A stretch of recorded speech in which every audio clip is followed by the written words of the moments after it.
பிரியமானவர்களே, ஆண்டவராக இயேசு கிறிஸ்துவின் நாமத்தினாலே உங்கள் யாவரையும் நான் அன்போடு கூட வாழ்த்துகிறேன். எல்லாருமே சந்தோஷமா இருக்கிறீங்களா?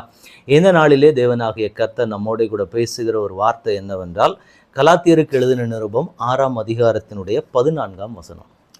நானும் நம்முடைய கர்த்தராகிய இயேசு கிறிஸ்துவின் சிலுவையை குறித்தே அல்லாமல் வேறொன்றையும் குறித்து மேன்மை பாராட்டாதிருப்பேனாக. அவரால் உலகம் எனக்கு சிலுவையில் அறையுண்டு இருக்கிறது, நானும் உலகத்திற்கு சிலுவையில் அறையுண்டு இருக்கிறேன். இந்த வார்த்தையை கேட்டுக்கொண்டிருக்கிற எனக்கு அன்பான தேவனுடைய பிள்ளைகளே, இந்த இடத்துல இந்த பக்தர் சொல்லுகிற வார்த்தையை பார்க்கும்போது, இயேசு கிறிஸ்துவினுடைய சிலுவையை குறித்தே அல்லாமல் வேறொன்றையும் குறித்து மேன்மை பாராட்டாதிருப்பேன். கிறிஸ்துவினுடைய சிலுவையை குறித்து இன்றைக்கு ஒரு மேன்மை பாராட்டுகிற ஒரு அனுபவம். ஏன்னா சிலுவை அப்படின்னும் போது பாடுகளும் உபத்திரவங்களையும் குறிக்கிறதாக இருக்கிறது. ஏன்னா சிலுவையை குறித்து நீங்க பார்த்தீங்கன்னா, சிலுவையினுடைய பாதையாக இருக்கட்டும், சிலுவையினுடைய காரியங்கள் எதுவுமே ஆரம்பத்தில் போகும்போது எதுவுமே நமக்கு மனமகிழ்ச்சியை கொடுக்கிறதை போல இருக்காது.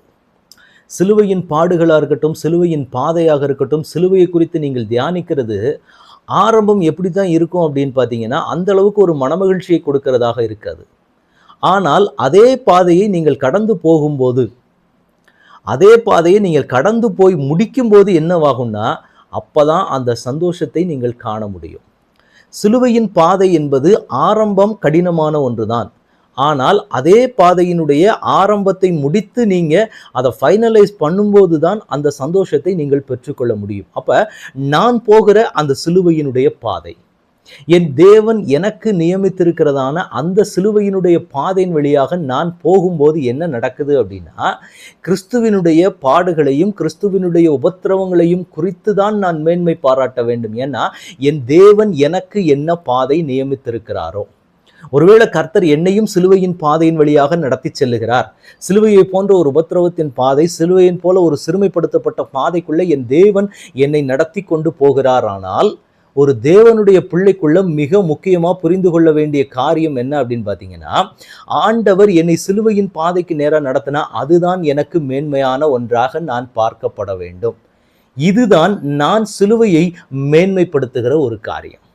சிலுவையை குறித்த மேன்மைக்குள்ளாக நான் நிற்கிறேன் அப்படின்னா, சிலுவையின் பாதை என்பது உபத்திரவத்தின் பாதை, சிலுவையின் பாதை என்பது வாதிக்கப்படுகிற ஒன்று. ஏனென்றால் இன்னொன்று சொல்ல போனா, என் தேவனுக்காக நான் என்ன செய்கிறேன், என் தேவனுக்காக நான் எதையெல்லாம் சகித்து கொண்டிருக்கிறேன், என் தேவனுக்காக நான் எதையெல்லாம் இழந்திருக்கிறேன் என்று பார்க்கிற ஒன்று. இதைத்தான் நான் மேன்மைப்படுத்துவேன் என்று இந்த இடத்துல பக்தர் சொல்லுகிற வார்த்தையை பார்க்கிறோம். எனக்கு அன்பான தேவனுடைய பிள்ளைகளே, இன்றைக்கு தேவனுக்காக நாம் இழக்கிறதை, தேவனுக்காக நான் அவமானப்படுகிறதை, என் தேவனுக்காக நான் வாதிக்கப்படுகிறதை நாம என்றைக்குமே ஒரு தேவனுடைய பிள்ளை சந்தோஷமாக அதை மேன்மையாக ஏற்றுக்கொள்ள வேண்டும்.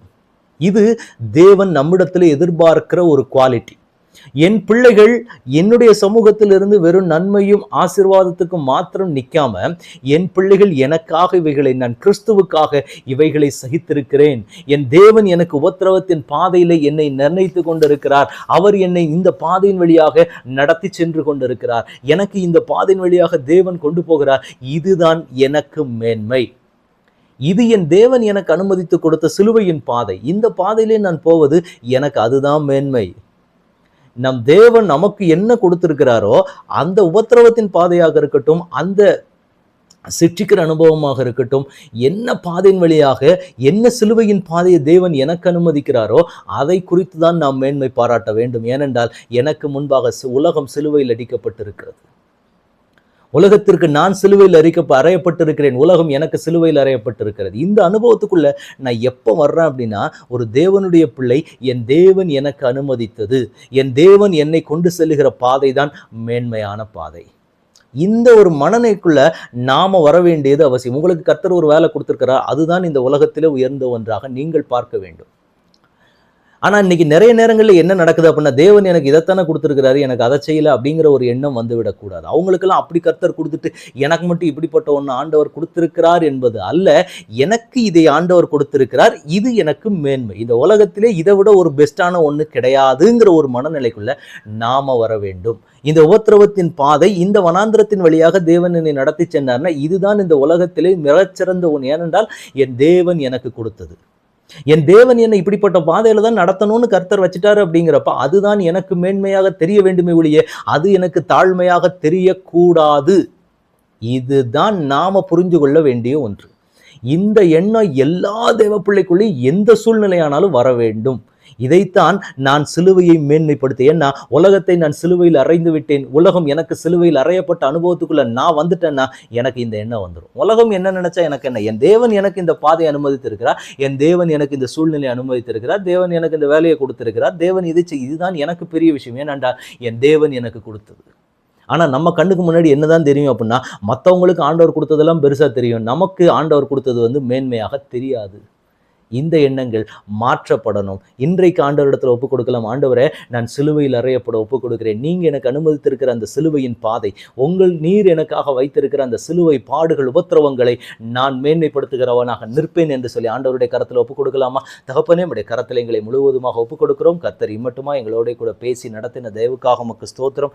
இந்த வேளையிலும் உடைய வார்த்தைக்கு முன்பதாக நாங்கள் கேட்ட வார்த்தையின்படியே தகப்பனே, இப்பொழுதும் நீர் எங்களுக்கு அனுமதித்திருக்கிற அந்த சிலுவையின் பாதை எங்களுடைய மேன்மையாக இருக்கிற உலகத்தை நாங்கள் சிலுவையில் அறைகிறோம் தகப்பனே. எங்களுக்கு உலகம் சிலுவையில் அறையப்பட்டதா இருக்கிறதற்காக ஸ்தோத்திரம். அந்தபடி நாங்கள் நடந்து கொள்ள கர்த்தர் கிருபை செய்யுங்க. எங்களுக்கு தேவன் நடத்தி வருகிற பாதை தான் எங்களுக்கு கர்த்தர் நிர்ணயித்திருக்கிற மேன்மையான பாதை என்பதை நாங்கள் சரியாய் புரிந்து கொண்டு நடக்க, இனி உம்முடைய சிலுவை குறித்து நாங்கள் மேன்மை பாராட்ட என் தேவன் எங்களுக்கு கொடுக்க போகிற நல்ல கிருபைக்காக ஸ்தோத்திரம். தடைகளை உடைங்க, சூழ்நிலைகளை மாற்றுங்க. இயேசு கிறிஸ்துவின் நாமத்தில் ஜெபம் கேளும் எங்கள் நல்ல பிதாவே. ஆமென், ஆமென், ஆமென். God bless you.